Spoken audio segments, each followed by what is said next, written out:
3, 2. I got everybody pregnant with Barry Katz and semen. I'm not comfortable with the tone this is taking. If you're undeniable, you will not be denied. If you want to be successful in show business, you get yourself a Jew white manager like Barry Katz. Being a manager is just turning no's into yeses. Creating holy shit moments. Undeniable. You're fucking firing me up, Katz. I love this man. Is there anything else I should know? You're on. What? Now I'm on the air.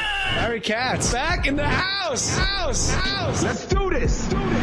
You know, I am living proof that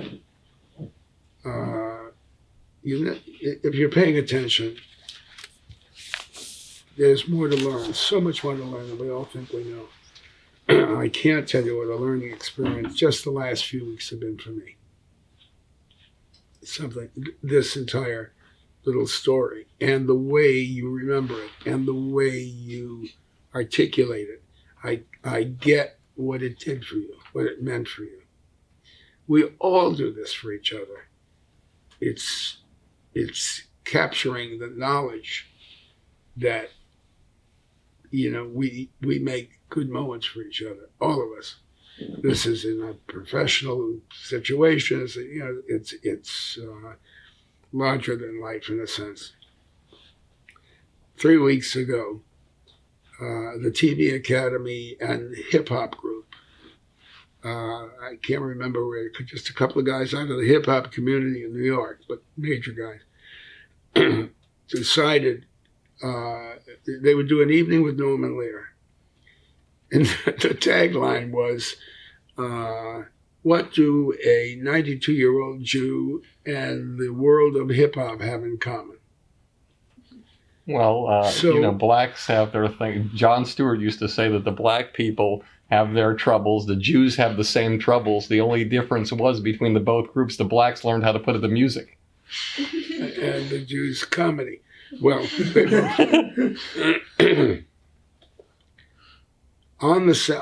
was at the Montalban Theater. They sold out in 4 hours several months ago. I didn't know anything about it. I just knew I was coming to the theater for this event. And Toure, you know, Toure moderated. He was fabulous. Common was there right after it, right before he won the Oscar. And, excuse me, I do that all the time. This is not me. I've never heard this voice before. And the executive from Def Jam, Russell Simmons. Russell Simmons was there. It was 7 major African-American performers and so forth. And they were all talking about what moments, not just Good Times or the Jeffersons, but certain moments and certain episodes meant to them. And son of a gun, I've heard it through the years. I got to tell you, Mr. Lear, this happened, but I really got it. And the way the audience got it, because the audience got into it too, I saw so clearly how we go through lives making moments for other people that we don't understand we did or remember we did, or nobody has helped us understand how important just moment-to-moment interaction with others is to them, let alone yourself. Well, I think, that convention or where you went was really important because Russell Simmons is very outspoken about how television has shut out and not captured the African-American voice. And he was quoted just recently in an article saying that you were the last person in television history to capture the voice of the African-American people and the culture on television. He said it's sad that it had to happen 30 years ago and it can't happen today. And he commented on that about... Well, we're talking about doing something together. Oh, that'd be it. Maybe that will happen. That'd be awesome.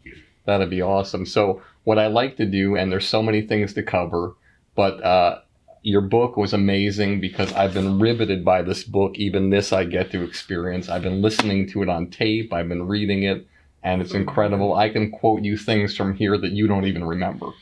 Having heard you quote a number of things from way back, I have no doubt of it. So what I'd like to do is I'd like to give you the proper introduction, but what I'm going to do, it's very unusual. I'm actually going to allow you to give your own introduction through my words. So this is a passage from Norman Lear's book that you have to get.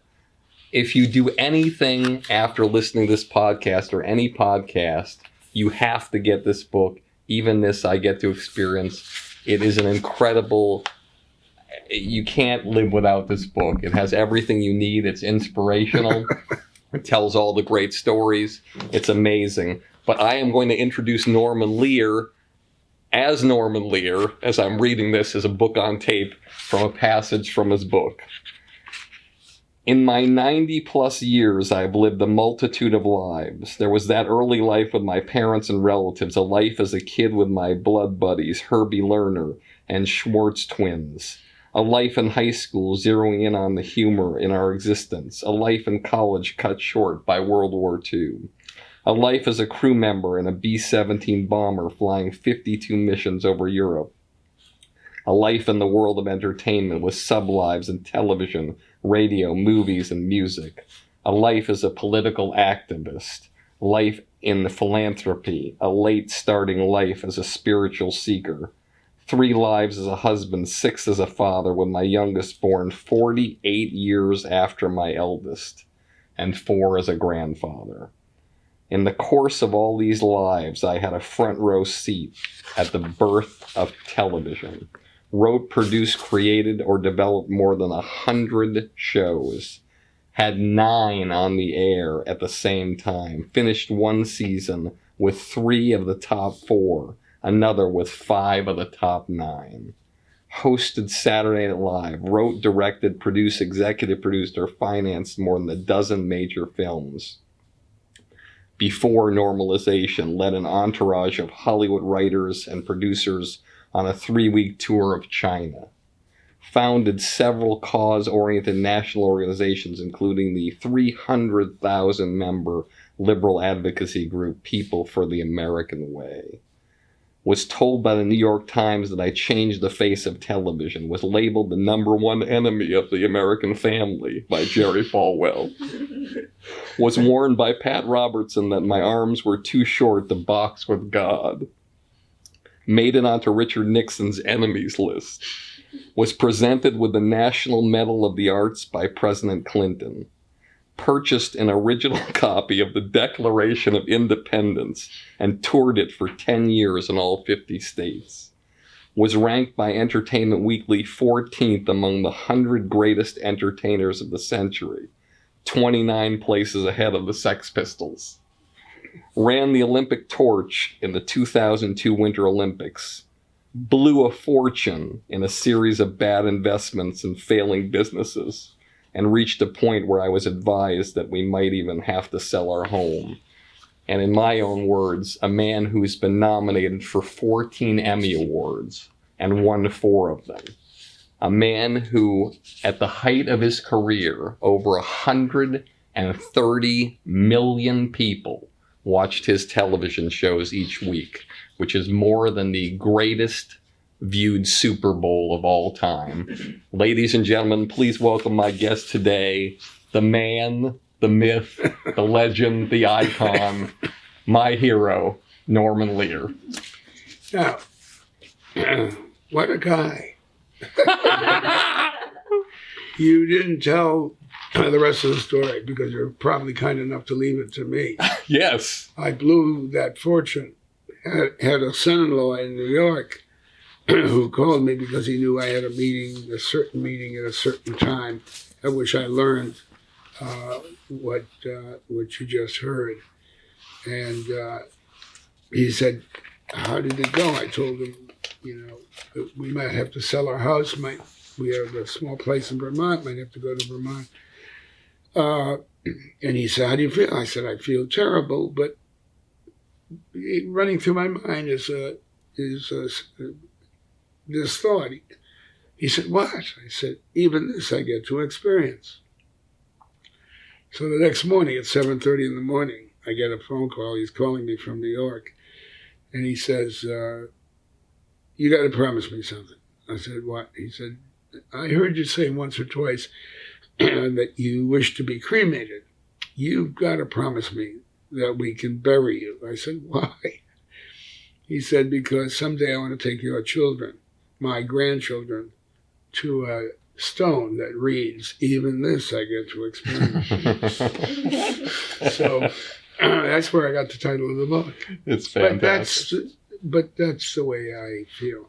But look at this. I'm hearing this lovely introduction.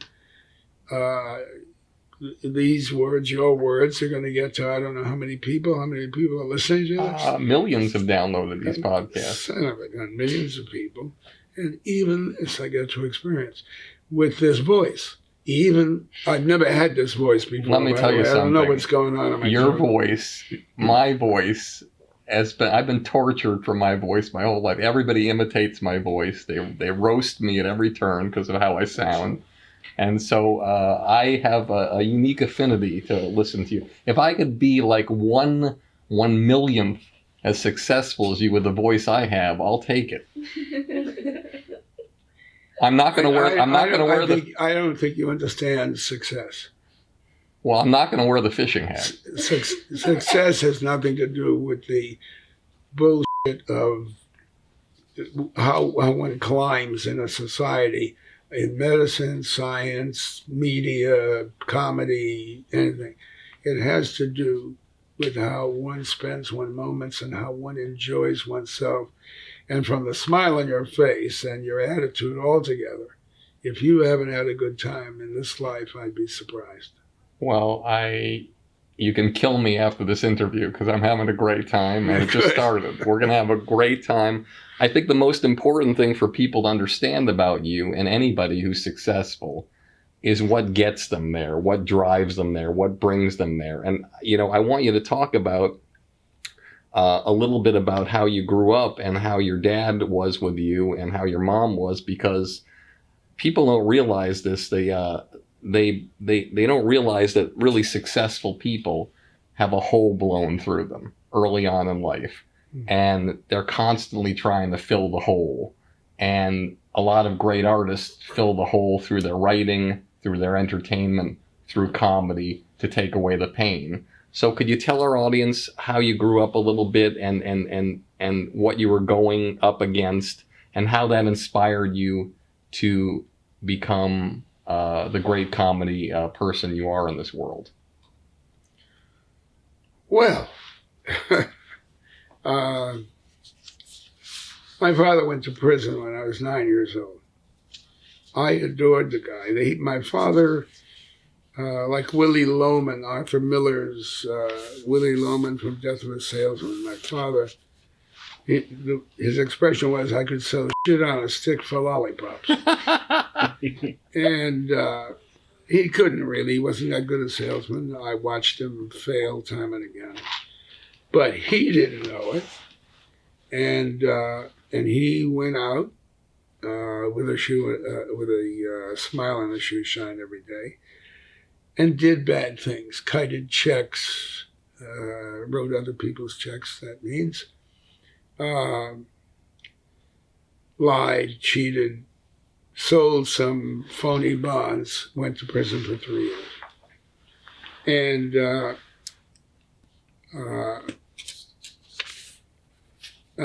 but I loved him. It's very difficult for me even now because the worst word I wish to use or anything to describe him is scoundrel. And he cheated, lied, stole, did all of those things, and wasn't around for me, obviously, those 3 years, but through life also. But those are critical years, from 9 They to were 12. critical, yes.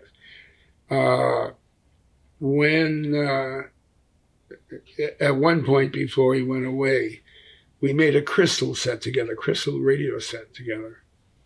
when he was gone, I was fooling with my little crystal radio set with the headsets, earphones, and I caught a signal, and it was a priest from Dearborn, Michigan. His name was Father Coughlin, and he was a vicious anti-Semitic, anti-New Deal FDR, kind of interested in what was happening in Germany. This was early, before we knew everything that was happening in Germany. And he had good things to say about this Nazi stuff that he was reading about, hearing about, and scared the hell out of me. Now, important to remember or to know that in those years when I was a boy, we had civics classes in school. So I knew about the Constitution, the Bill of Rights, the First Amendment. I knew that despite the fact that I was born to a Jewish couple, I was equal under the law and in God's view, and according to all of the things I myself read in civics class. And it, while Father Coughlin scared me, I had the benefit of understanding that in this country, I had those protections. I never lost that. I fell in love with the notion of the founders, or the fathers of the country, the fathers of the country. And there was my father, not my real father, but one of the founders of the country. So that always stayed with me. I did get to college for a year, despite the Depression and despite the war, and I won a scholarship to get there. But I won the scholarship by That was for Emerson College, right? Yes. I actually I was at Miles Standish Hall. I was an RA at Miles Standish Hall, the one that looks like the Flatiron Building right down by Emerson. Yes. When I coined the expression, it's a small world, that's the kind of thing I had in mind. Famous Boston comedian Stephen Wright said it's a small world, but I wouldn't want to paint it. Oh, God, he was funny. He was funny. Is he still with us? Yeah. And so, what won me the scholarship, I enlisted in the first American Legion oratorical contest. And my subject was the Constitution and me. And what I talked about was those provisions in the Constitution that protected the black guy, the Asian, I don't know if I was wise enough to think about the homosexual, the lesbian, the so forth, but certainly the race and religious issues. And there I was, protected by the promises my country made to me and to everybody else. So that stayed with me. So how does that translate? So we got that part of you, which is very evident in your career and your philanthropic efforts. Right. That's there. So how does that pain from your family and your dad, and then going to school and learning about this, how does that translate into a career in comedy? Were you always thinking, like, I've got to be in the comedy business? Like, what was the first inspiration that you ever saw or felt or went to a show that said, I got to be in this business? Oh, I don't know the I got to be in this business part. Maybe I think that happened to me. Well,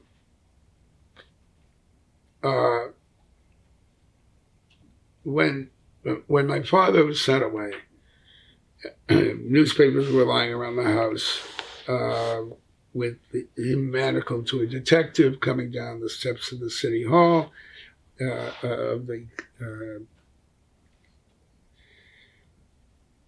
It was a terrible scene. People were in the house buying furniture, my father's, our furniture, because my mother was selling, because we were moving. It turned out I was going to be sent to live with an uncle, another uncle, and finally my grandparents. My mother took my younger sister, and she disappeared. I don't know where the hell they were. And in that moment, somebody put his hands on my shoulder, some older person, and said, well, Norman, you're the man of the house now. And as I write in the book, that had to be the moment when I understood the foolishness of the human condition. You know, my father, this has happened to me, I'm 9 years old, they're selling the furniture, my mother's running away, I'm going to an uncle. There's some cloth tape I was holding in my hand that said Norman M. Lear, Norman M. Lear, which my mother was going to sew into some clothes because I was going to camp for the first time. Now, I wasn't going to camp. I had only had that roll of tape. And I'm the man of the house. You know, holy shit. If anything can teach you, you know, that there's comedy in the worst of situations, that's the moment where I think I had to have learned it. So in high school, I was Notes to You from King Lear. I wrote the comedy. I wrote the class night play, which was a comedy.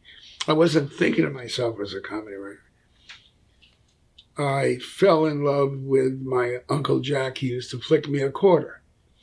He was the only uncle I had who ever flicked me a quarter. He became my role model. He was a press agent. I didn't know, what a press agent did, including the fact that what he did mostly was write funny things for clients to appear in columns, you know. And so that's what I became after the war, first thing I did. And that took me to writing. I did a lot of writing. So let's talk about this now. So tell me the first time you ever wrote anything where you said to yourself, or something was produced or something happened where you said, I'm never going to do any other job again. I am done with whatever shitty jobs I did in the past or the war or whatever it is. I am now a writer and producer, and this is what I do. What was the moment that hit you? Well, I think it came in steps. The first step was in Foggia, Italy, from which I flew those missions. I stood over a printer, an Italian guy, and picked letter by letter on this linotype machine he had, and did a one-page announcement that within some months the war would be over. I would be out of the army, and I was ready for a place in the world of publicity, of press. And I knew, I knew later. I got a job out of that letter that my Uncle Jack sent to a group of press houses. And then I learned when I came to work that I was going to write comedy, because I was going to write amusing things for my clients. One of the things I wrote, there were two major people. This young group, well, I don't know, how old is your audience? Oh, Morris Hart was a great comedy writer. What was his name again? Morris Hart. Yeah, okay. And he worked with George S. Kaufman. Kaufman and Hart were huge playwrights. He was a client. Kitty Carlisle was a great actress and comedian, and did a lot of television. I remember her from What's My Line? From What's My Line. She was a major person on What's My Line. And they didn't know each other, but they were clients. I wrote, and Dorothy Kilgallen, who had a big column in the New York Journal American, which reminds me there was a time there were 8 newspapers in New York. I wrote, she published, Kitty Carlisle gifted Morris Hart with a pocket flask measured to his hip while he napped. Nothing could have been more bullshit. She printed it, though, and must have had a friend or somebody who said, what the hell is that? So she called George Ross, my boss, and wished me fired. Instead of firing me, I was making $40 a week. He docked me $5. I was now making $35 a week. some weeks later, still working for George Ross, we had a show on Broadway called Are You With It? It was we don't see many reviews now. This was sketches and comedy and dances and so forth. No storyline, a review. And one of the acts in the show was Buster Shaver and his midgets. So I wrote in the same Dorothy Kilgallen printed, Buster Shaver and his midgets. Dorothy Kilgallen printed. Buster Shaver and his midgets seen shopping Fifth Avenue. He on foot, she on a St. Bernard. I was fired. My wife, I was married, my wife was pregnant. We moved back to Hartford to have the baby. And then from there, moved to California. And I had a cousin, Elaine, who was married to a fellow, Ed Simmons. They were in California. They were broke, had one child as we did. And he wanted to be a comedy writer. Well, that's when I realized what I had been doing was writing a kind of comedy. Got it. And so he and I we took an office together, $6 a month. A little room over a delicatessen. This was around 1950, right? This is when Yes. this is right before you got your first gig on the Ford Star Review. So you're on that show, and obviously you're doing really, really well on that show because a comedy team who was very big at the time saw the show and saw these great sketches being written for a guy who really wasn't a great comedy guy, and said, "Get me those writers." And if you're out there listening, that's how you know you're doing great work, is if somebody says, "Get me those people." Well, there was something else going on that I've realized in writing the book and thinking about this as much as I have. Television was really new. Jack Haley's Ford Star Review was one of the first shows to play on both coasts, not at the same time because there was no coaxial cable. So hours or weeks or days later it played. Not hours, days or weeks. And we wrote the first Jack Haley's Star Review. Now, you have to picture this. There was a lot of radio. There were a lot of writers that wrote for Jack Benny and Fred Allen and Red Skelton and Fibber McGee and Molly in radio. They were great comedy writers. We wrote this television show. So when somebody wanted a comedy writer who writes for television, we were the only television writers around. So when they did see a sketch that they liked, that Jerry knew he could do better than Jack Haley or funnier than Jack Haley. But we were also television comedy writers. And it was like we had been given a medal we didn't earn. I mean, You were given the medal you didn't. It was magic and great luck. But I'm sure you weren't the only two writers working on the show. We hired there were other writers, and we hired two writers who were Danny and Doc. They were known as, and they were Danny and Doc Simon. The guy who was called Doc was Neil Simon, who became the great American playwright. Which you have many stories about him, which we're going to get to. So take us through how you got to meet Jerry Lewis and Dean Martin, and tell me about the dynamic, any kind of story you can that summarizes your relationship with them, how they were with each other, who wore the pants in the family, and basically how that show came about with you and your relationship with them. That's a lot. I'll go now for 6.5 minutes. I figure if I don't talk that much, I might as well get into the questions.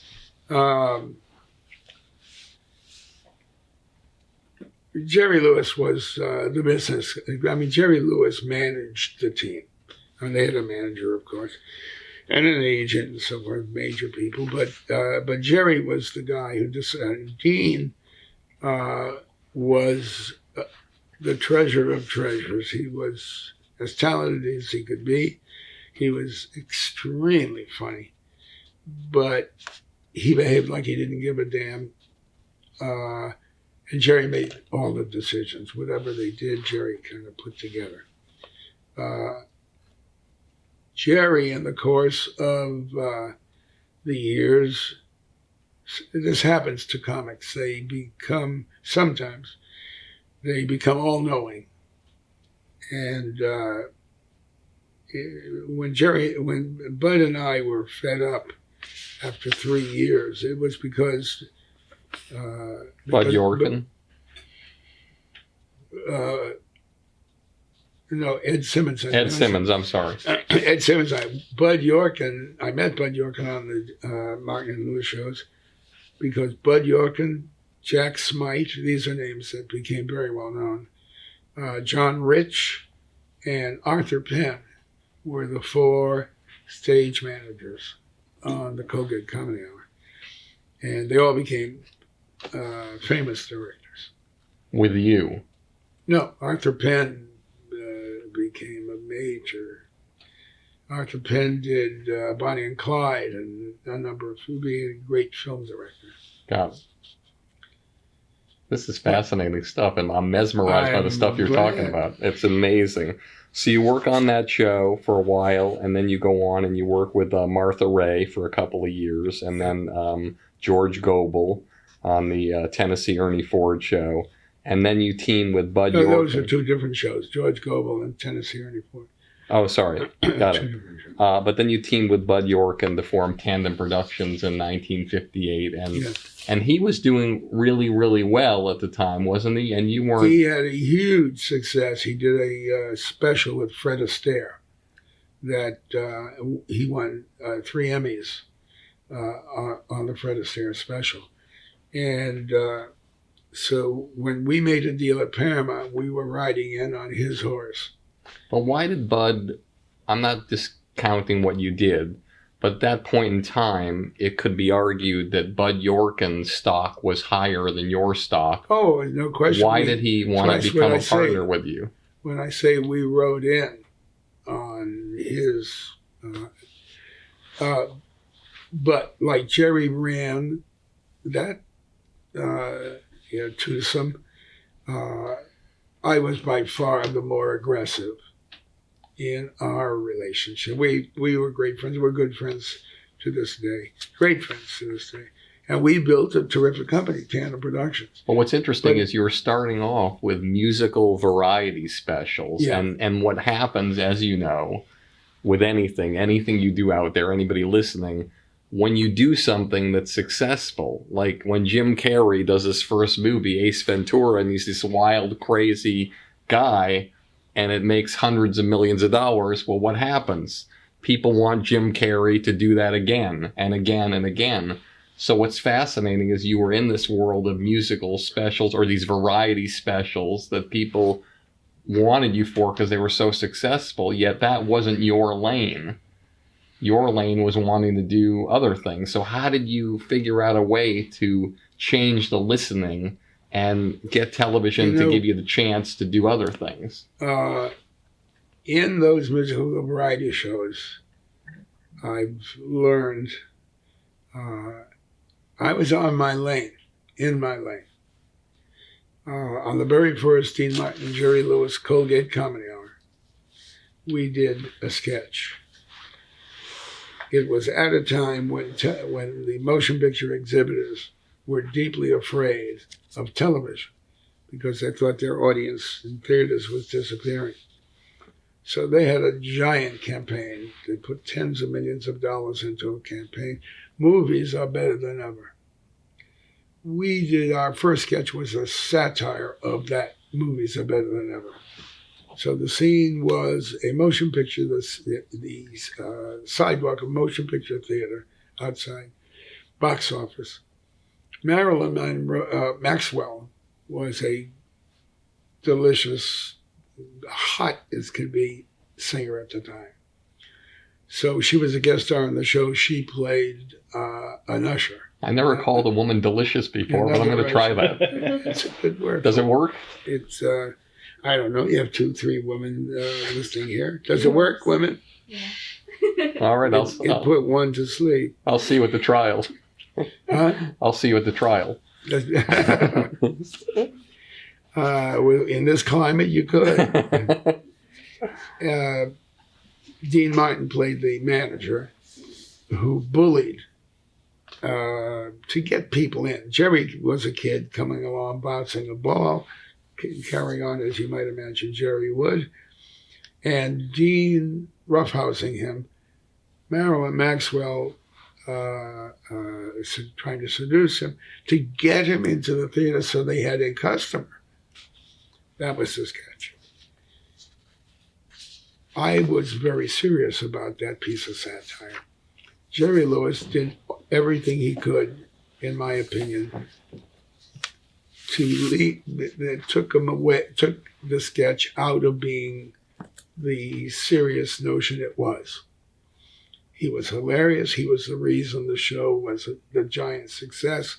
I was altogether wrong about how funny everything was, because I was disappointed that my point of view wasn't being. My agent after the show was telling me how out of my mind I was. You know, this would be the talk of the country that saw it the next morning, and indeed it was. We spent 3 years with Jerry. But my point of it all was there was something in mind more serious than just the fun. It had a point of view. It got across. I was altogether wrong about that too, that it might not get across because Jerry clowned so much. Because 3-4 weeks later, Dean Martin and Jerry Lewis had to take out an ad. Their management and agent insisted, apologizing to the exhibitors for the sketch. That's how seriously it was taken. How'd you feel when you saw that ad? It took a few weeks to make the point, but I thought my point, I didn't know. It took a few weeks, I should say, for me to understand that it was there, inherent in the sketch. And so that was the first point in your career where you were doing things as a writer and producer that were pushing the envelope. And you saw... I didn't think of it as pushing the envelope. It was serious. It was, a piece of comedy that had a point of view. Got it. And so take me through... I feel like I'm asking Sinatra to sing New York, New York. But take me through... I'll tell you my Sinatra story. Oh, I can't wait. I got him down here. I'm into Sinatra. I got it. You got so many... I don't even know. We'd have to go. This would be like the Megillah podcast if we got to everything we could do. But believe me, I could get a pillow. We could sleep here. But I don't think we have the time. I'm ready. Even this I get to experience. A pillow podcast. All right, we're in. Hey, everybody. It's Barry Katz, and I wanted to talk to you about Blueprint for Success. This is a community that I put together during the pandemic to help all artists of every walk of life in the entertainment business. No matter where you are in that part of this journey, it's designed to help you. There are podcasts with people that will inspire you, like Kevin Hart, Judd Apatow, Bill Burr, that you can't find anywhere else but on this program that I've interviewed, to times where we get to talk to executives in the business that you would never have access to tell you what you need to hear and to answer your questions, to all sorts of different videos and master classes designed to help you get to the promised land. That's what the Blueprint for Success is. Doesn't matter whether you want to be a stand-up comedian, a sketch performer, a podcaster, an actor, an actress, director, writer, social media person, whatever you want to be. I've been doing this for 40 years. I've had the honor and been humbled to represent people like Chappelle, Wanda Sykes, Louis C.K., Dane Cook, and probably over 20 other people who went from a studio apartment to being a multi-millionaire and a household name. And I want that for you. And I wanted to take the time with this program to be able to help you on your way there, to get there and to heighten and increase the trajectory of your career. Blueprint for Success is the way to go. I'm proud to be a part of this program, and I'd be proud to have you to be a part of it too. So take me through your trials and tribulations, if you can, of the vision that you had for All in the Family. I think what's unique about the first two shows that you had on the air that were monstrous hits were inspired, I believe, by productions in the UK. It was a show called Till Death Us Do Part. The writer was a fellow by the name of Johnny Spate. And I had read that there was this show about a father and son who had these political arguments. My father used to call me the laziest white kid he ever met. I would tell him, you're putting down a whole race of people to call me lazy. And he would insist that wasn't what he was doing, and I was the dumbest white kid he ever met. So I couldn't win. But that's who he was.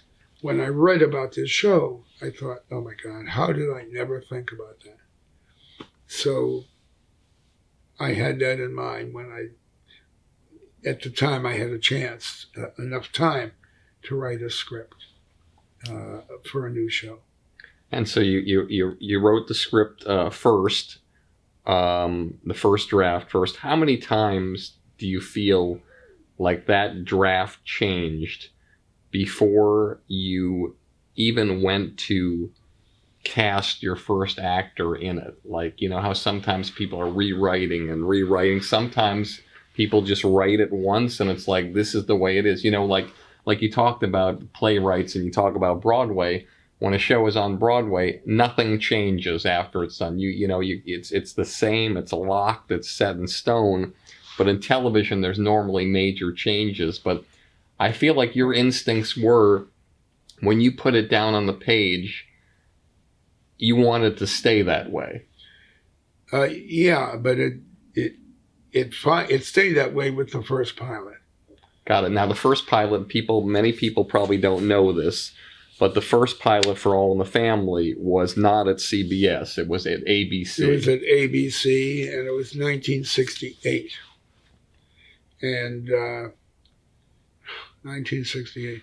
And they had, I made it with Gene Stapleton and Carol O'Connor. And you made it with two actors who were in that pilot. And if I'm not mistaken, another amazing thing about what you went through, which is very, very rare. It's common once.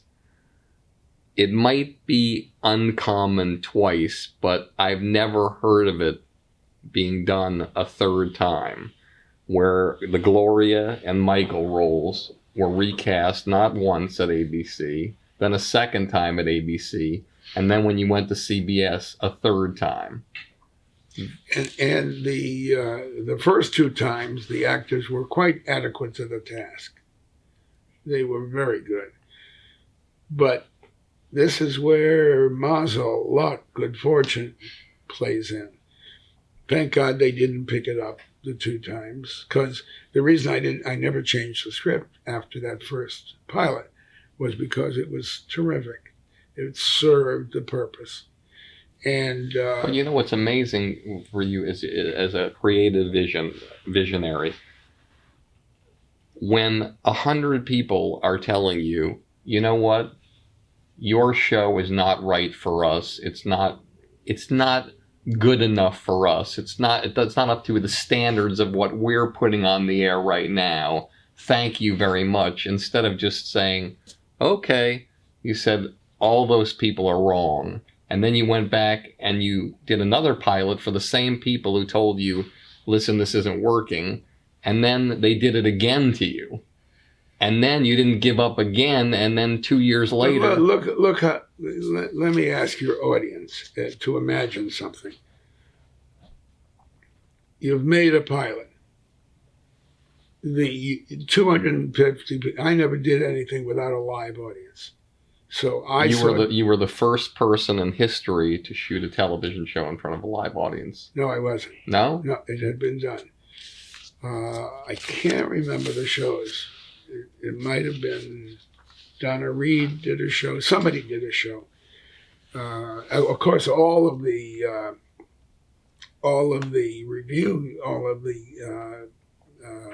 musical shows I did were before live audiences.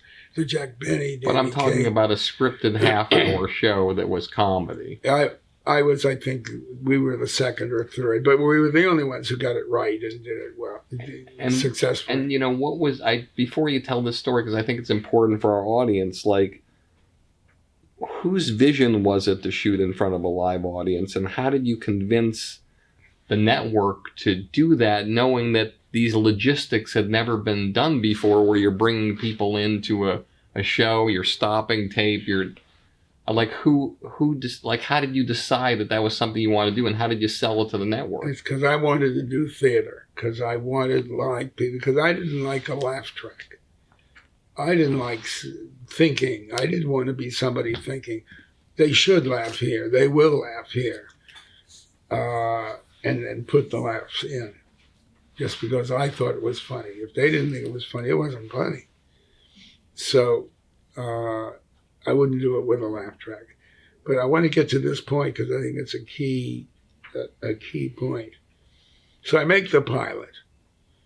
It plays before 250 people, but now I have the show itself with the laugh, not a laugh track, with the real laughs. And they are now showing it, what's the word? Testing it. Huh? They're testing it. No, it's cast. I've made it. Okay. Cal O'Connor, Gene Stapleton. But you made the pilot, but don't they have to test the pilot with an audience, with the dials? What is that called? Focus groups. Focus groups. That's the expression. These are the ones in the old days with the dials, where each person had a dial. So when I want your audience to think about this, they are sitting looking at a glass wall. On the other side of the glass wall are 50 people that have been brought in from shopping malls or wherever they found prisons. People, not prisons, and they're sitting there and they are looking at a screen watching your show, and they have dials, and on the side there is a big clock. If they dislike something, they turn to the left, and you see a needle go way over here. If they like it, they turn right, you see a needle go to the other side. So you're standing behind a glass wall and you're looking at 50 people who are looking at your pilot. Now, you see them laughing because belly laughing, because when an audience belly laughs, they lift out of their, collectively, they lift out of their chairs, they go forward. It's like a sea. It's like a wave coming in. So you watch people laughing and turning the dial because they don't want to be seen as agreeing with Archie. So they're turning the dial the wrong way. But you're watching them laugh. So what do you do? I mean, when they tell you, when they tell you they're not going to pick it up, that it isn't because it isn't funny, which was your commitment. You're doing a comedy. It has to be something they disagree, and of course you've heard it from them, they disagree with the way you got those laughs, with the words. And it wasn't hard to say, I'm going with the comedy, not the people turning the dial and laughing were asked to be in an unfamiliar role. They were asked to arbitrate the taste of a vast audience. They were asked in a focus group what do you think? That's basically your role. What do you think they'll think? Well, I was, however old I was at the time, I lived in this America. I went to school in this America. I knew American families. I knew something, and I knew we were old enough, mature enough, wise of heart enough, certainly, to accept or decline it, like it or not like it. But nobody was going to go nuts about it. It's right to be. And they didn't. So you never gave up the dream, and so ABC passed again. And then a couple of years later, your partner was in New York, and he brought the what do you call it, the videotape or whatever, to New York, and they decided they wanted to do it again. You recast again. You do the show again. This time, blessedly, Rob Reiner, who I knew since he was 6 years old, I felt was old enough to do this, and I found Sally Struthers. And, past casting them, the rest is miracle time. Well, I think what's miracle time, and a lot of people in our audience should know this, is that when you're in your career, whatever you do, it doesn't matter what you're doing, you're always going to be faced with a fork in the road.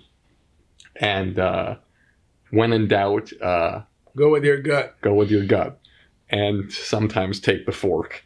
And so what happened is that here, what happened, Norman was being given the go-ahead from Fred Silverman and the president of CBS that they wanted to move forward with 13 episodes of All in the Family, exactly at the time when he was being offered a 3-picture deal from a huge movie studio after he had, that's all you wanted. Back then, movies were king and television was a second-class citizen.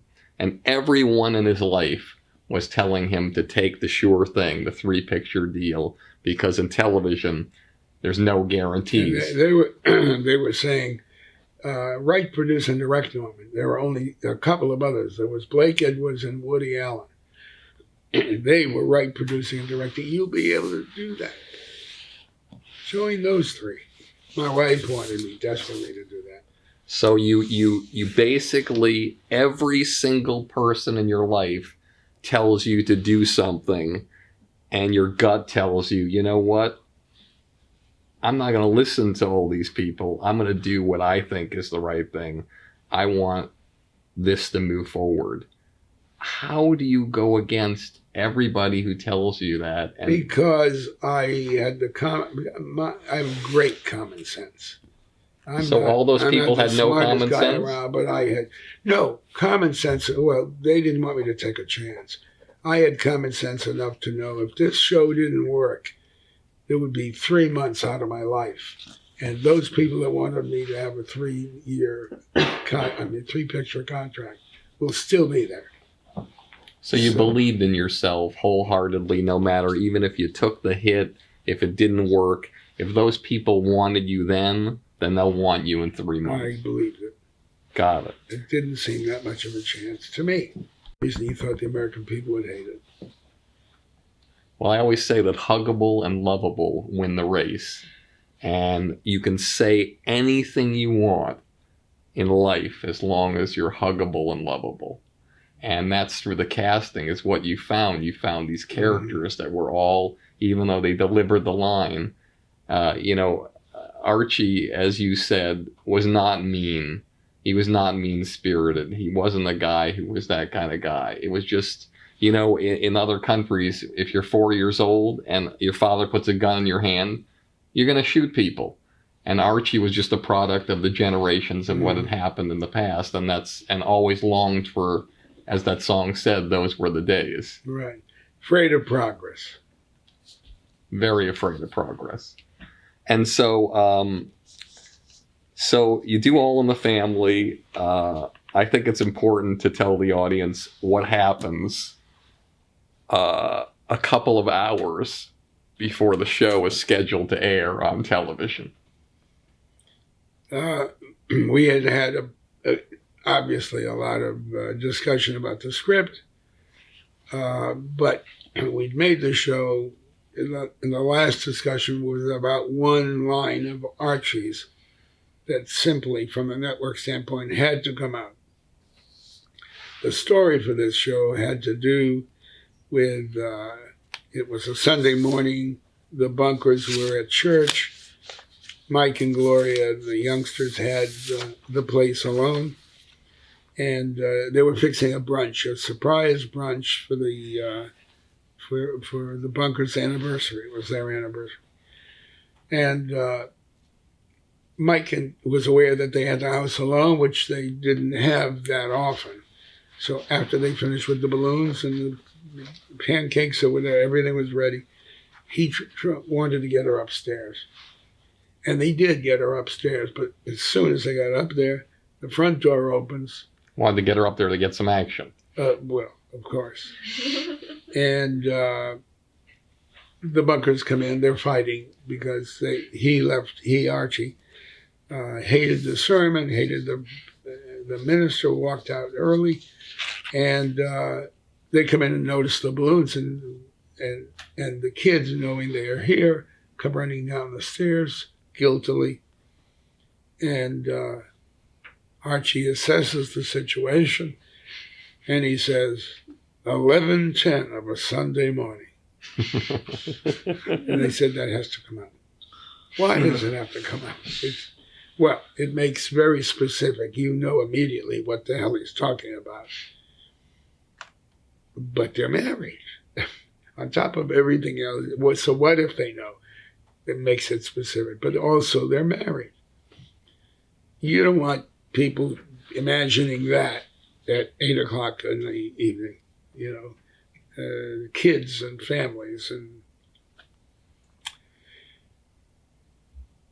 that went on until, I don't know, a half hour before the show was to go on the air in New York, which is 3 hours before here, of course. And that's when I got a call from Fred Silverman, who said the fight was going all the way to the very end. They had the right and the ability to take the line out, edit it out in New York.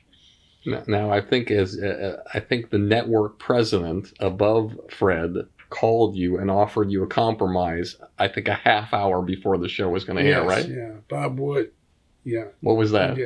I don't remember that. You remember a compromise? I remember, I think if I remember your book properly, he told you on the phone, I got the perfect idea. It'll solve everything with the line. This is what we're going to do, Norman.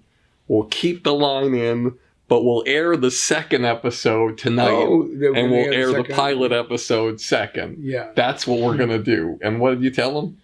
I won't be here tomorrow.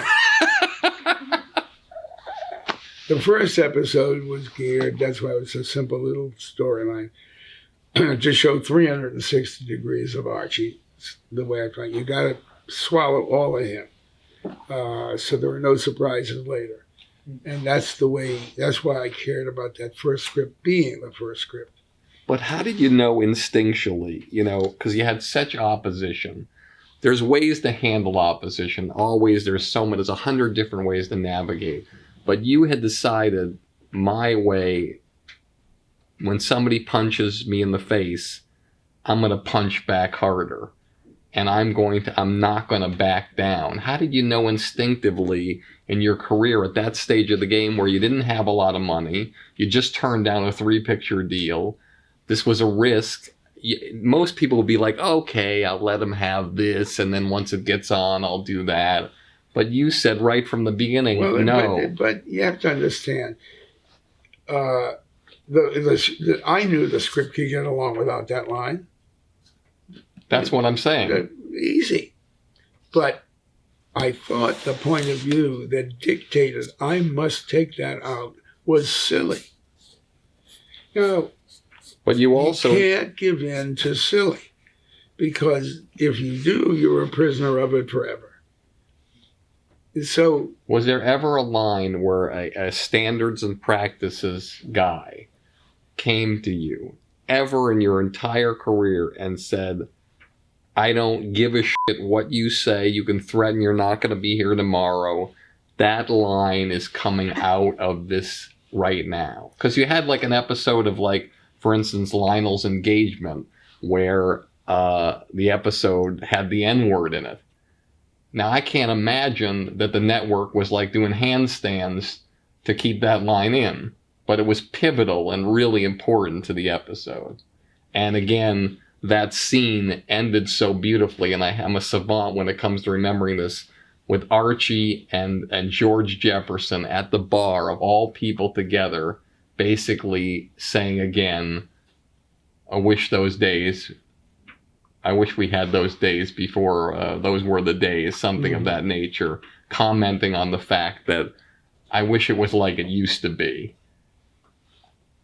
Was there ever any line? There had to be a line where you lost a battle. First of all, at the head of program practices,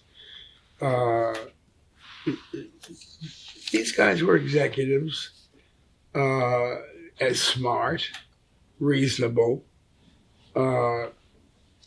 They had to take positions, they felt, because they were working for this colossus. And it's funny. All these colossuses that couldn't deal with 30 letters or 300 letters out of all those millions of viewers. I'm thinking of it in that context, it couldn't be funnier. So you never lost the battle? No. We found other ways. We found other lines. A perfect example is on the Maude abortion episode. Which was an amazing episode. Of course we couldn't do abortion, but that was an episode, that was a 2-part episode that was, for those of you who don't know, this caused a firestorm to where when one affiliate pulled out of airing the episode, and then the second one pulled out, and by the time the reruns came in the summer, for those of you who don't know, there were over, I believe, 35 or 40 affiliates that had pulled out of airing this episode because Maude got pregnant when she was 50, I believe. Yes. And it was an amazing episode. And here Norman was in the firestorm of this thing and taking the heat. But you still kept fighting, even though the advertisers pulled out, and you kept your vision. But you were asking about, did we do other things rather than just, did we ever give in? We didn't give in so much as improve. I'm trying to remember the name of the guy who ran program practices. He earns my remembering his name, and I'm failing. But as a result of dealing with him, who was a temperate, terrific, very smart guy, having to hold to what he believed they wanted about for the people for whom he worked,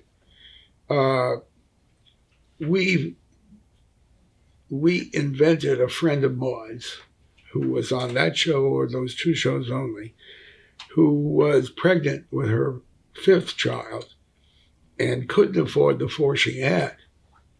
So she was in a terrible situation, but the one thing she would never consider was abortion. She was going to have that 5th child, whatever she had to go through. So that, in our view, the writer's view, that balanced as well as we could the Maude situation. And then in the dialogue that ensued with Walter, her husband, and her daughter, they talked about where abortion stood in terms of the law of the land and everything else, and it was legal in New York.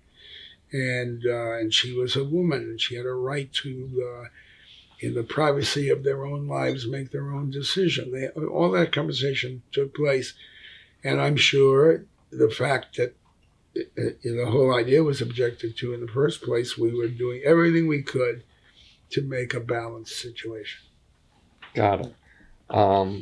Take me to the beginnings of Sanford and Son, and a lot of times that these things happen and you have no understanding of why they happen. Here, All in the Family was huge.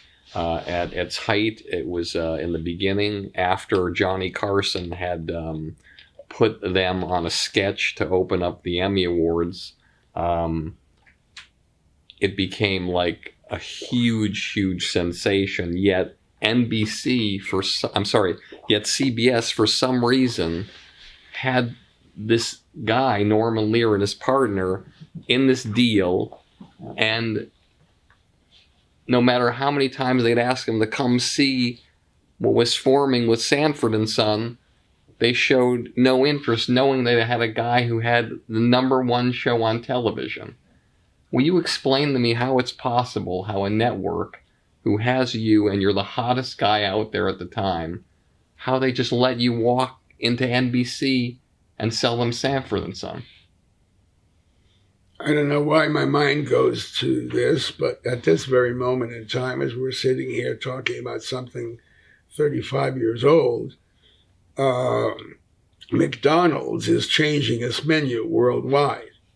People have been telling McDonald's for years they have to pay more attention to healthy ingredients and how they produce food and everything else. Go know how these giant bureaucracies, fail to understand, to fail in sensitivity to the very people they are seeking the service. Well, they only change when they notice America speaks and they lose money and people don't come as much. But in your situation, here you are, you're at CBS, you're on the CBS, everything about you is CBS, and they just pass on Sanford and Son, let you walk in NBC. And I don't know whether the audience understands that we were rehearsing Sanford and Son, which didn't have a network deal, let alone an airtime. We were rehearsing a pilot that hadn't been ordered down the hall from where we were rehearsing All in the Family. And I couldn't get, for a couple of weeks, an executive from CBS to come in and look at it. So I invited a couple of guys from NBC to come and look at it. Just two of them, Damon Wilson and Red Fox. Red Fox, working on the first act of the first show. Which, by the way, the All in the Family cast had seen and found hilarious. So we knew we were on solid ground. And NBC bought it in 20 minutes. And they came on the lot into the CBS area, into the enemy territory. Yeah. And they bought it. Now, this is something that you did which was fascinating. You would see people in plays or in stand-up shows, and even though they weren't anything like what the character was that you thought they could be, you somehow believed in them. Like Carroll O'Connor, he never played a character even close to Archie Bunker. Red Fox was in Las Vegas doing the most dirty blue material. It was Def Jam before Def Jam. This was a guy that was so, I can actually say the word filthy. I never said that before. His albums were the dirtiest albums you could ever imagine in your life. I mean, they were the antithesis of Newhart and the Smothers Brothers and these people, even George Carlin. But you saw this guy and you said, you know what? That guy saying all those dirty things, I can put that guy in television. I saw funny. I saw a guy whose earlobes and knuckles were funny. Every piece of it. Tell me about how Maude started, real briefly. You saw B. Arthur in another situation where you saw a woman singing a song by a lamppost in a play and doing this comical song about garbage. You're making something of all of that you're wrong. I'm wrong? Yes. Okay. When I say I saw something really funny, and I brought a funny person to see if she could play a role, what's the miracle of that? I mean, the miracle is that I saw the person. The miracle is Red Fox has never done a scripted sitcom in his entire life. And so I said, come and try. And you're betting money on him. And when he did, he was hilarious. B. Arthur, you're betting on somebody who was like a cabaret comedy singer in a play, and you're betting on her to be the lead of a series. That's a big, big bet. But she was funny. Were her knuckles funny and her earlobes? Yeah, she was funny. Okay. No, that's him. Red Fox was a clown. You only get a couple of them in a century. B. Arthur was a great actress. And had an attitude about life. I mean, her that came with her physicality. I'm reminded of my grandmother was 180 degrees different. Wasn't the same person at all. But she got it, this business of life. Like I got it when I learned the foolishness of when somebody said to me, "You're the man of the house now." I got something.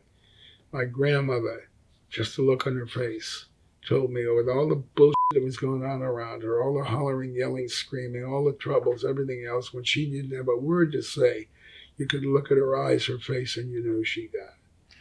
So if Archie Bunker and Edith were influenced by the visions of your parents and the experience of your parents, Maude was the inspiration behind all the crazy relatives coming to the house during those times. Is that what it was? Yes. Fascinating. Amazing. And Carroll O'Connor, by the way, I fell in love with his face in Blake Edwards' film, What Did You Do in the War, Daddy? He walked in, read 8 lines of the first page of my script, and I said, "You're it." So the good fortune was that I had seen him, but he won the role. I mean, I didn't do anything but understand that the way he was reading it was hilarious. Got it. And what was the inspiration for Good Times? How did that come about in your mind of coming together in that way? Because I felt that Sanford and Son, if you'll oblige me for a second, it almost felt like Sanford and Son was to African American people what All in the Family was to white people. Well, it was to a point, but Good Times was more of what you specifically said. I mean, Sanford and Son and Red personally had an enormous impact. But in terms of the family sense you're talking about, Good Times. And that started because Esther Roll playing Florida on Maude was such an interesting character. The audience enjoyed her so much. We brought John Amos on Maude to be her husband a couple of times.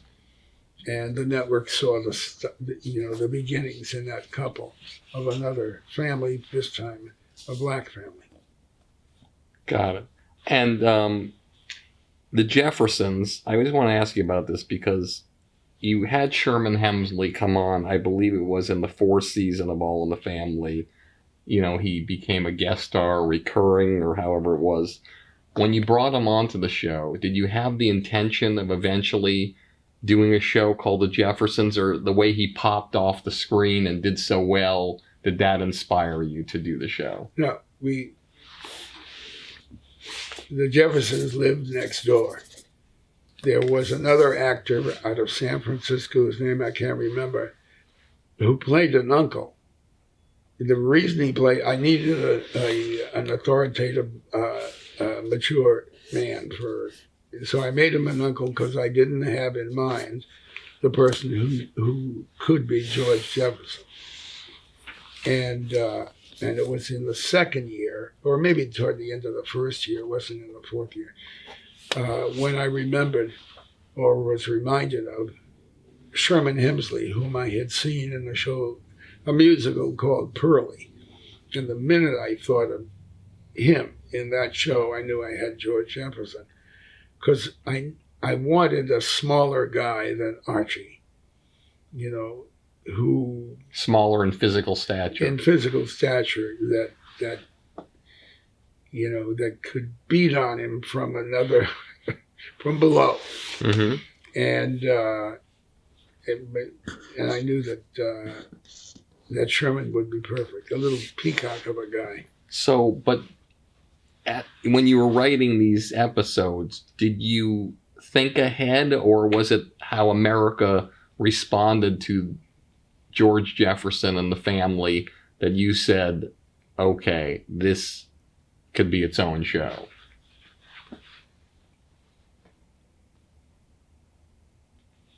When we had Florida. I mean, what's her name? Esther Roll? No. Not Esther Roll. That's horrible that I'm going blank on her name. We had Michael, and then Isabel Sanford, was it? Yes, who lived down the block. And then when Michael announced that his family was moving in, we introduced his mom, Isabel Sanford. And then the actor that played the uncle, her brother. And then I thought of George, of Sherman Hemsley. Then we had the family. And I recall bringing George Jefferson into All in the Family. And the network began to see the family developing. There's a son, a mother, a father. There's a show. And after Sanford and Son, they weren't going to let anything else go again. No. And they didn't. And now Sanford and Son, that was a show, like the second show that you did. It was all comedy. I have to say about Sanford and Son, Bud and I fell in love with Red Fox in Las Vegas. We brought him to. I've covered how I sold it to CBS, or we sold it to CBS to NBC under the roof of CBS. Past that, I had nothing to do with Sanford and Son. It was, people have to know what California is.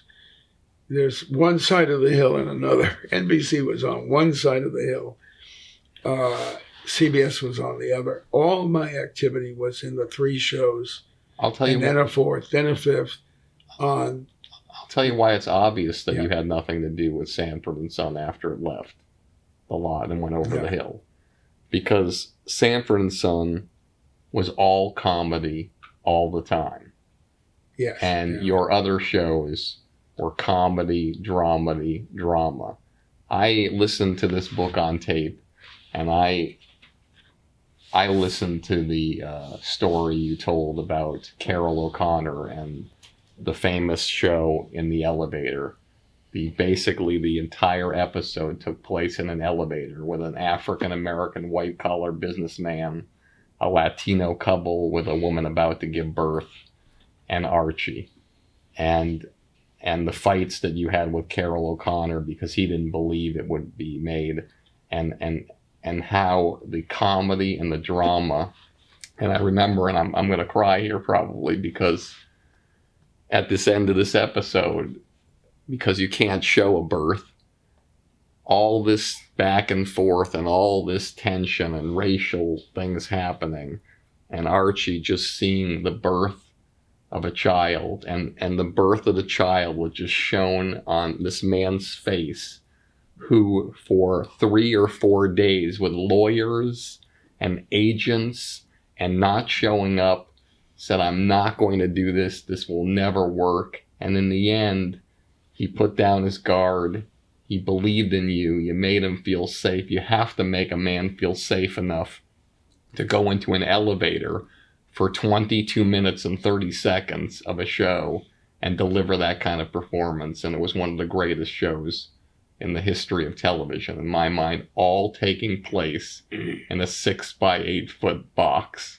And that's what you did. But in Sanford and Son, they never did that. And that's how you can tell that your stamp, although it was in the beginning, was not there in the end. All right, some word association. I'm going to mention somebody's name and just tell me anything that comes to mind. Oh, I like this. All right. Seth MacFarlane. One of the dearest, funniest, terrificest guys. I love Seth MacFarlane, and I love Family Guy. Not Family Guy. Yes, Family Guy. Got it. I mean, Seth MacFarlane, he's great. Neil Simon. Could you talk about how it was possible where you actually did the same thing? You made the same mistake that CBS made with Sanford and Son with Neil Simon. Could you talk about that? Simon, yeah. We made his first film. It was his first play was a play called Come Blow Your Horn. He sent it to me I took it to Paramount. We were at Paramount. I showed it to Paramount. They wanted to make the film. We made the film. He never wrote another play that he didn't make the film of. But when we made the film, Come Blow Your Horn with Frank Sinatra in the lead, we had the right, Paramount and we, to his next two plays, should they become movies. Bud and I were flying to New York and to a small theater in Pennsylvania to see the play before Broadway. The play turned out to be Barefoot in the Park, which was a giant success.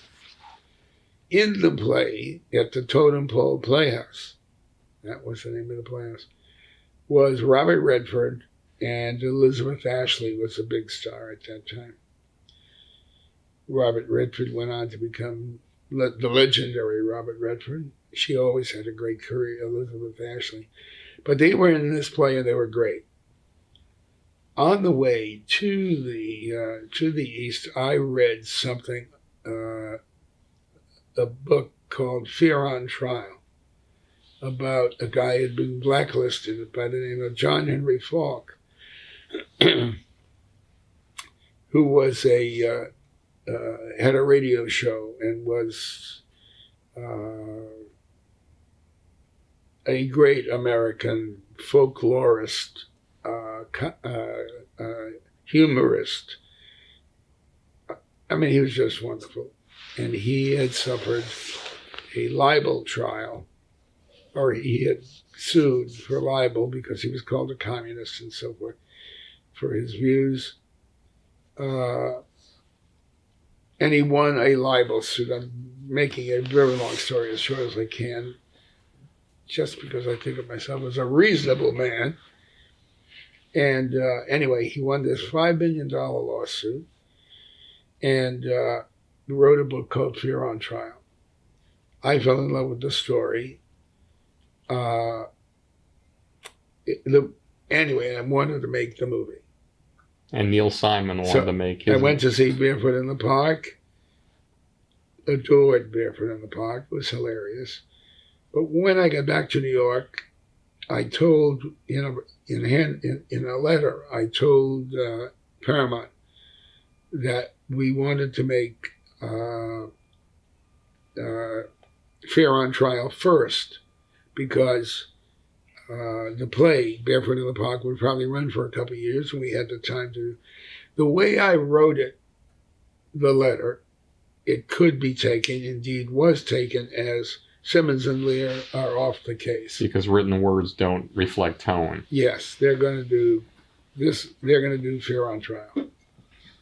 I did write a screenplay, which I called John Henry and the Do-Right People, which I loved, have read in recent years. It's awful.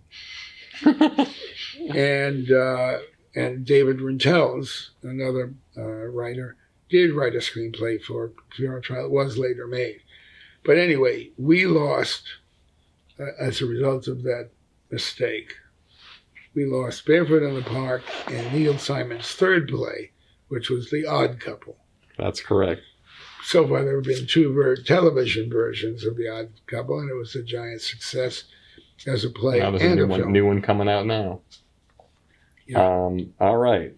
Jackie Gleason. Jackie Gleason. Oh, wait a minute. I got to go back to No tell problem. you the best Neil Simon story I know. No problem. You're in. Neil Simon's mother lived in Bridgeport in a building, Bridgeport, Connecticut. in a building my mother was in. And the ladies used to gather in the late afternoons in the lobby and chat. And Danny Simon was Neil Simon's older brother, was also a successful writer, but nobody was as successful as Neil. He became the giant. Danny came to visit his mother. His mother is sitting around and walked into the lobby of this building. His mother's sitting around, my mother, with a group of women, my mother included, and said, "Oh, girls, I want you to meet my son's brother." That's a great mother story. Jackie Gleason. Jackie Gleason. Bruce Paltrow, father of Blythe Dana, was a lovely writer and a great guy. And he and I were talking one day, wanted to do something together. We had an idea for Jackie Gleason. The idea was Jackie Gleason was living in Miami and didn't want to work in any other place but Miami. We had talked about an idea for him. Every show would open with a group of people. It could be a major group of people in government. It could be people who owned a huge department store chain. It could be a medical situation. But there were people anywhere on the globe who were sitting around trying to figure out, they had a problem, how to deal with a problem. And somebody suddenly says, hold it, and hits a telephone switch and said, get me so-and-so.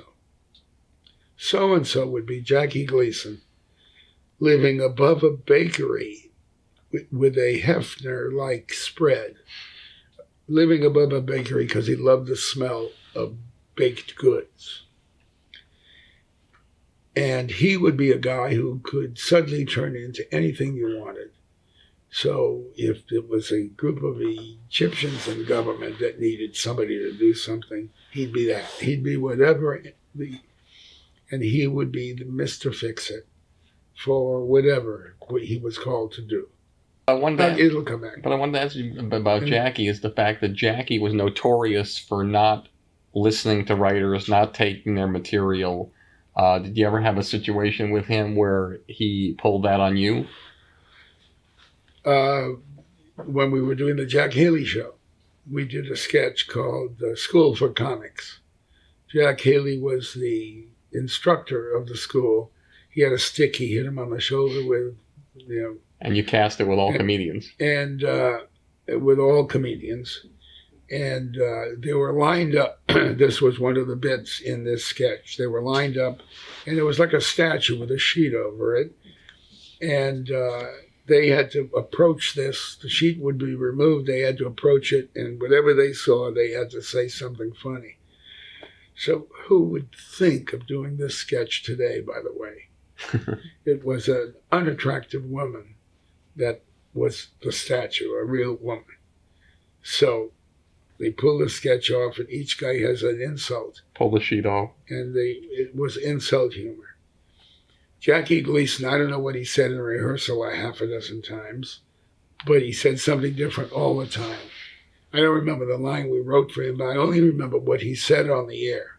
So they pull the thing off, and Gleason says, "You've heard of nose drops. Well, hers did." Now, because he was Gleason and the way he said it, he got a huge laugh. But we never heard the line before. Mel Brooks. Mel Brooks. We used to have something I started. There were 5 bedrooms in a house that Caesar's Palace of Las Vegas owned in Las Vegas, and one in Palm Springs, and one at a golf course in the other part of the state. And the guy who owned it said to me once, "Norman, use my house anytime you want. It's not always being used. It's fully cared for." So I called his office one day, and the house in Palm Springs was open. I invited the Larry Gelbarts, the Carl Reiners, Dom DeLuise, Mel Brooks, and the Lears, 5 couples. And the house had four of the 5 bedrooms, guest bedrooms, were guest bedrooms, and the 5th was a little more special. Because I got the house, I took the special bedroom. Everybody else had a little smaller bedroom. Mel hated that. He hated that. And he never let me forget it. He wanted the big bedroom.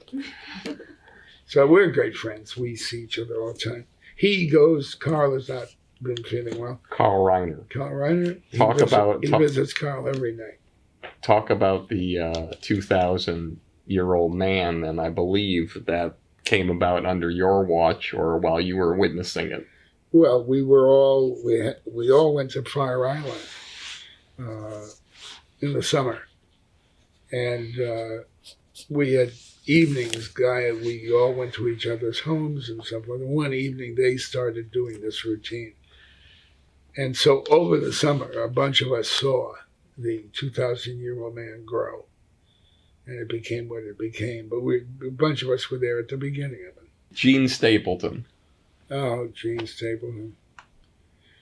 Somebody asked me shortly after it was a big success and people were inquiring about the stars, and somebody said, what's Gene Stapleton like?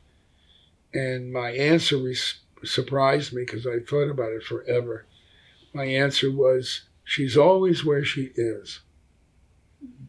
And later it dawned on me, my God. And that was so right about her.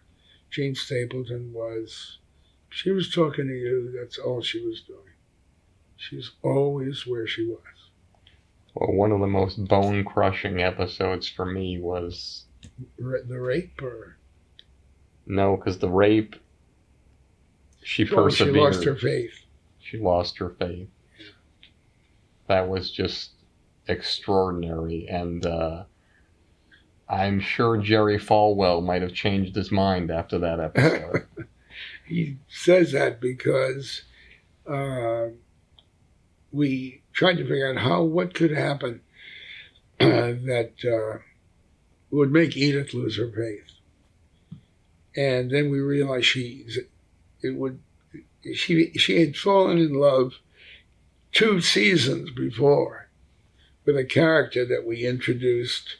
I lost the name of the character, but the character we introduced this way. Archie was driving a cab. This woman was in his cab. All of this, of course, off camera. And something happened to her physically, medically, and he gave her mouth-to-mouth resuscitation.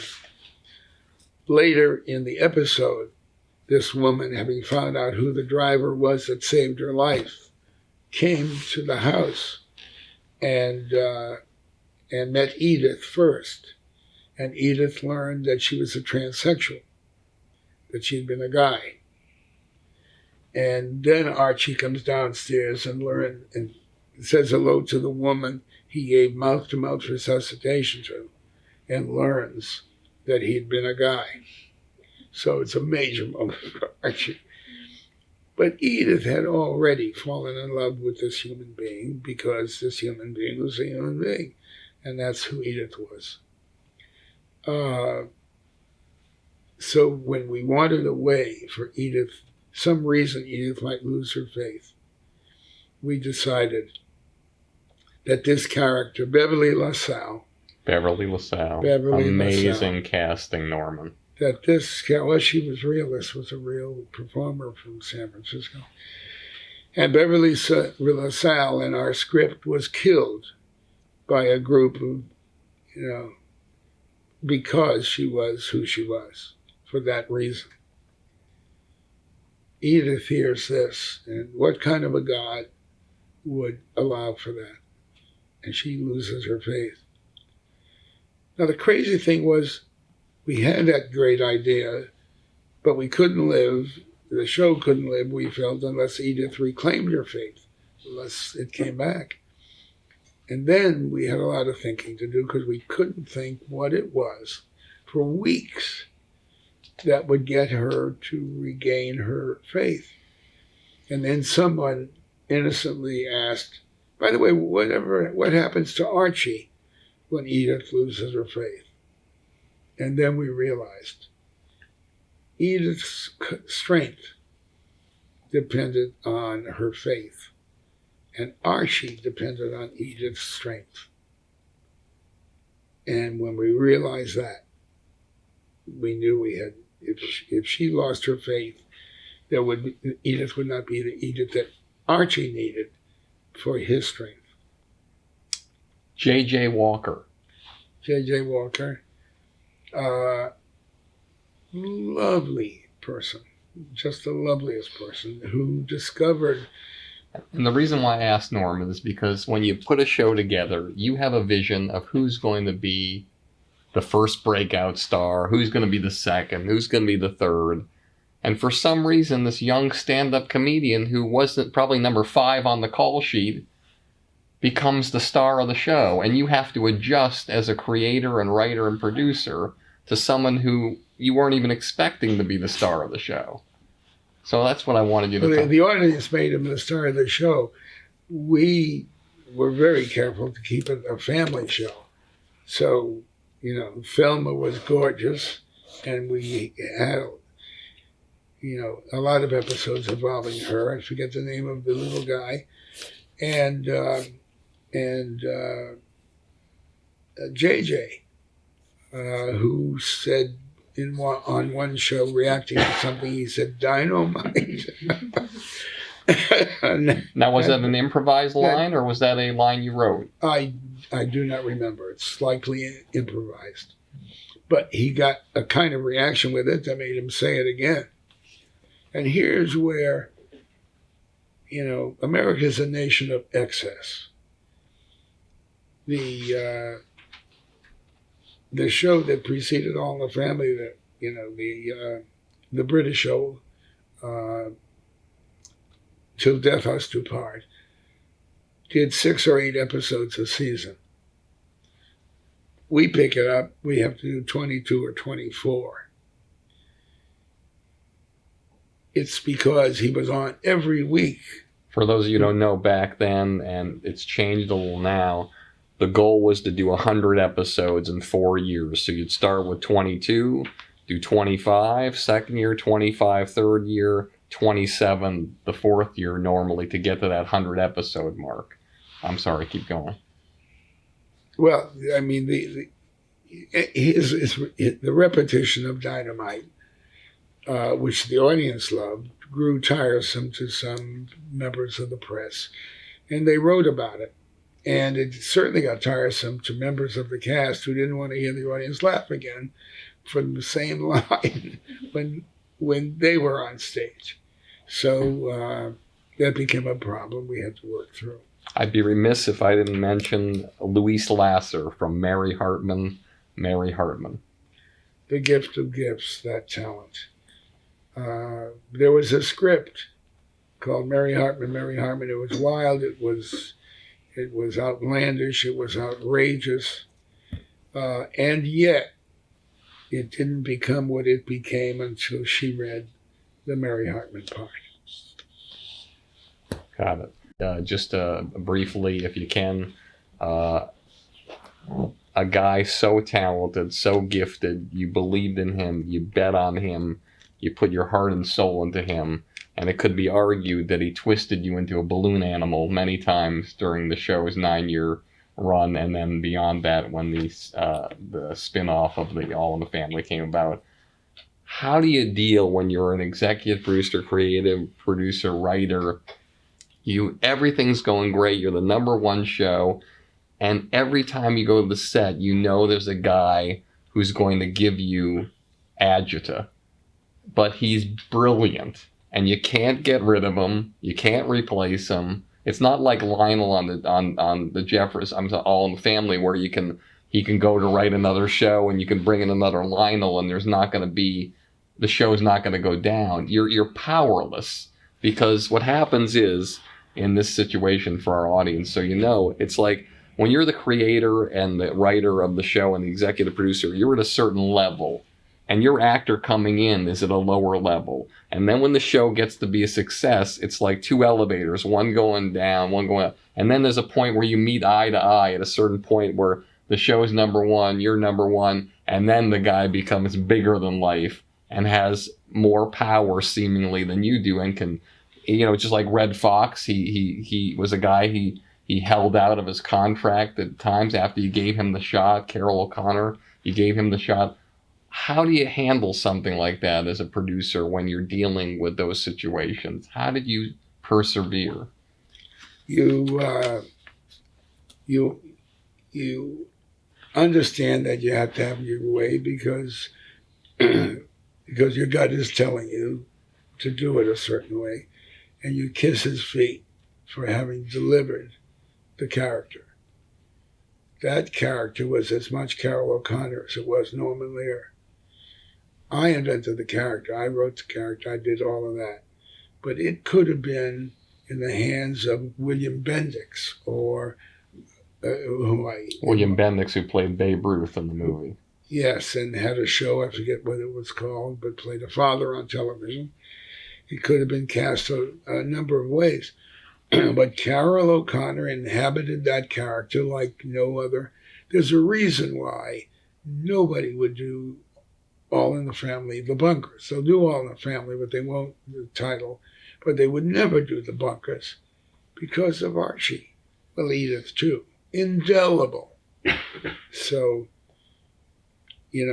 I was smart enough or had sufficient ego or whatever to understand that there wouldn't have been that Archie Bunker without Carol O'Connor.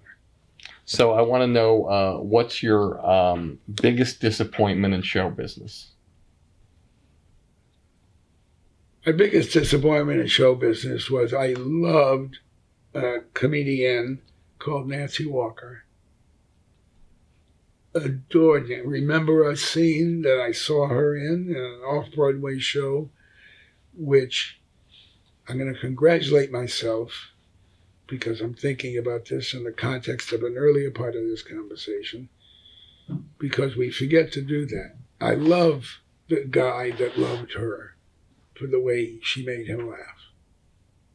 So I like that about myself. It's a tiny little thing, but it's important to note those little things.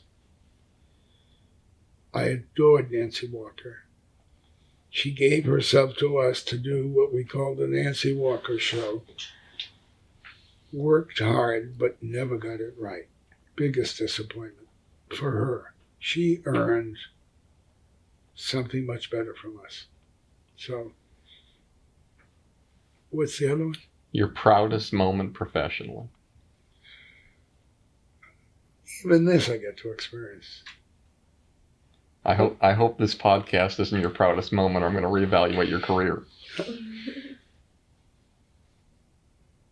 It's the one I've just lived.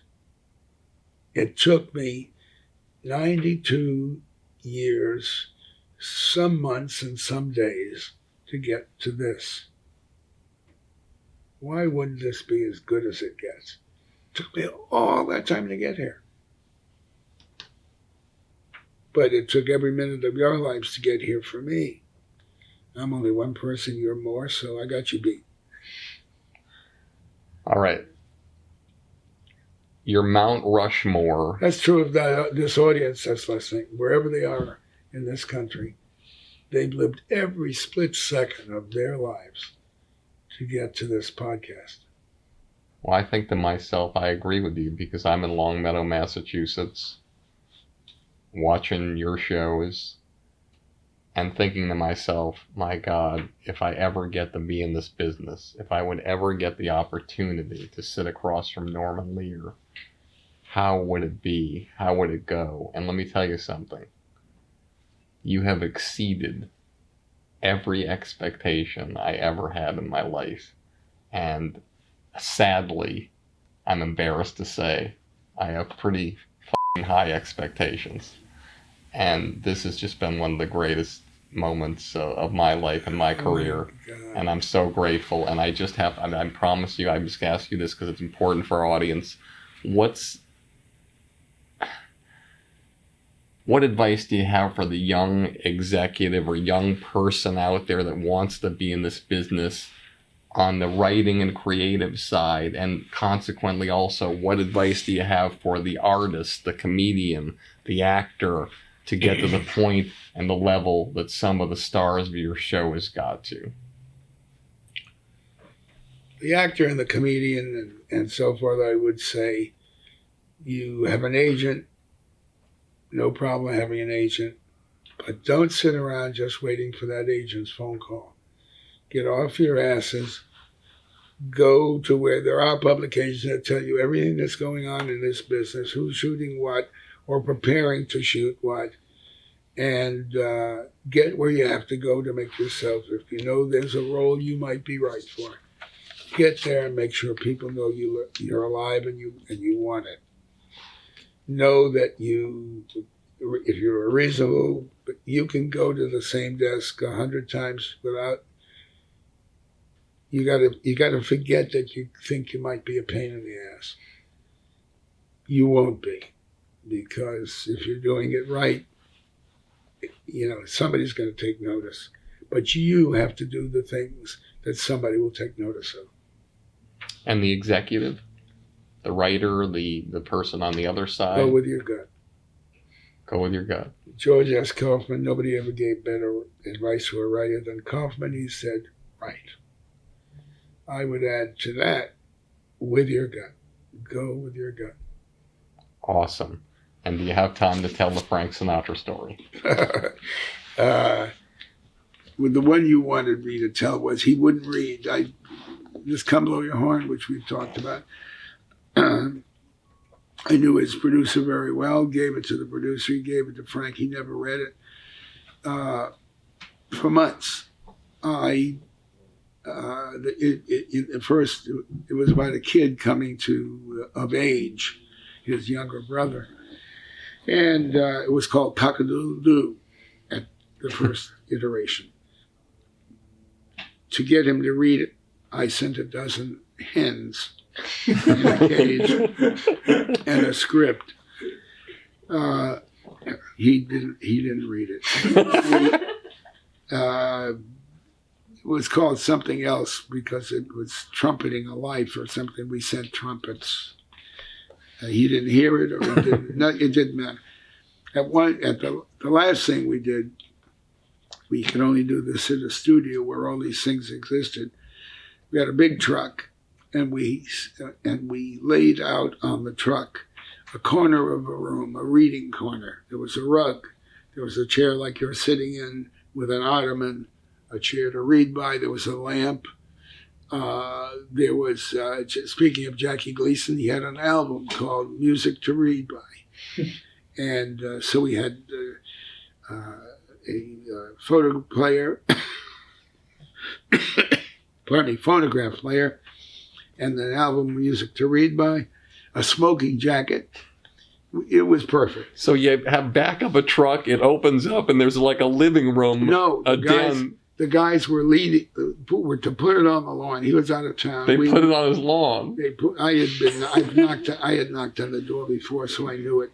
They set it all up on his lawn in the late afternoon. How did they get the electricity for the lamp? I told them to get a long enough cord and so the lamp was on so that he would be coming home at a time. And anyway, what I didn't bargain for was that two people preceded him coming home to get things ready for him.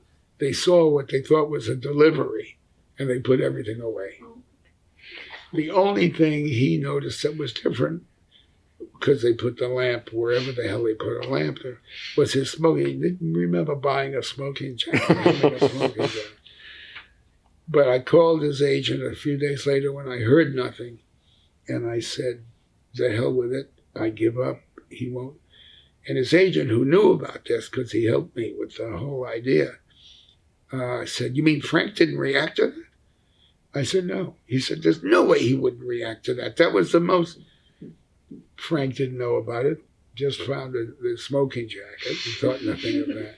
But when he did learn what we had gone through, he called me and he read the script.